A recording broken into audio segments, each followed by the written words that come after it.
2 years ago, when COVID was still raging, CNBC tracked the trepidatious journey of a stuffed Care Bear from the factory floor to store shelves. Now it's time to do it again, to get a check on how the global supply chain has or hasn't recovered, and a real-time read on the U.S. consumer. Our reporters are stationed thousands of miles apart at the most critical points of this perilous journey. Jane Wells is out on the West Coast at the Port of Los Angeles. Pippa Stevens is at an ELM Global Logistics warehouse in southern New Jersey. And Courtney Reagan is at the American Dream Mall just outside Manhattan. Welcome to all of you. Jane, what can you tell us? Well, Kelly, the Everlaurel there left China December 1st. It's being unloaded right now, and it is now faster and cheaper to ship through the West Coast. When I was here 2 years ago, there were 65 ships anchored offshore waiting up to 10 days to get an appointment in here to be unloaded. Now there's practically nothing. Ships are coming right in. 2 years ago, shipping a regular container cost $20,000. That's now back down to $2,000 or less.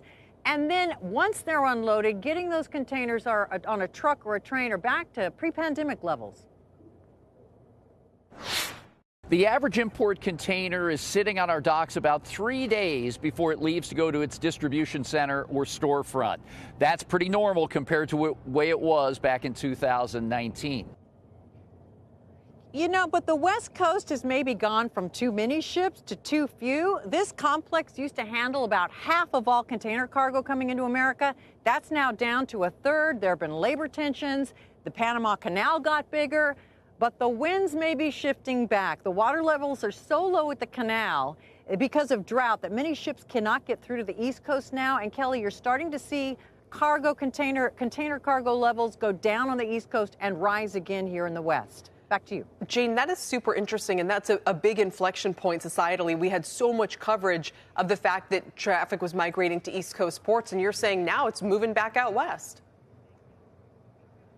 Yes, for the full year so far, it's still down here up in the east. But starting in September, you started to see those monthly numbers ship.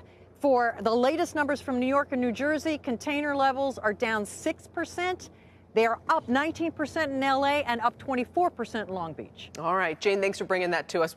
Jane and the Care Bear, we appreciate it. Jane Wells. And with that Care Bear safely back out. This is no ad, by the way. I had to look up who makes the Care Bear, and it's Cloudco Entertainment, so be that what it will. Pippa Stevens has the next leg of this little bear's trip. She's at a logistics company with a look at the state of trucking. What is the state of trucking these days, Pippa? Hey, Kelly, well, you heard from Jane how supply chain bottlenecks have eased at sea, and the same is true on land. It's now cheaper and faster for toy maker Basic Fun and its retail partners to move items like this Care Bear from the port to a warehouse like this one in Burlington, New Jersey, then to store shelves. That's good news for shippers, but bad news for the freight industry, which is also getting fewer orders. Spending has shifted from goods to experiences, so there are too many trucks and not enough demand. Contract freight volumes are down 6% year over year, and in the spot market, it's down nearly 40%. That's pushed down price per cargo. Intermodal mileage spot rates are $1.20 today, down from $2 per mile in 2021. So essentially, truckers are transporting fewer things and getting paid less for what they do move. Executives call it a freight recession, and with the number of truckers, including Giant Yellow, going bankrupt. Diesel prices have pulled back, but it's part of the so-called fuel surcharge covered by the shipper. In other words, the manufacturer or retailer benefits from that drop. So the bottom line here is that transport costs are way down, but whether those savings are passed along to the consumer in the form of a cheaper Care Bear, Kelly, that's ultimately up to the retailer. But Pippa, that's interesting because we've heard a lot about how bad the freight and trucking recession is. Are there any glimmers of it getting better, or it sounds like you're saying there's still too much excess capacity? From what I've heard, there is more pain to come in 2024, and we're likely to see more bankruptcies. Now, of course, the market got a little bit out of whack during the pandemic because when trucking rates were really high, we saw a lot of new companies come into the market to try and take advantage of that. And so what we're seeing is that the spot market especially is now declining. They are sort of the first ones to fall. They are more sensitive to market headwinds because, among other things, they don't have those fuel surcharge contracts, so they are covering that type of expense. imports. So likely more bankruptcies there.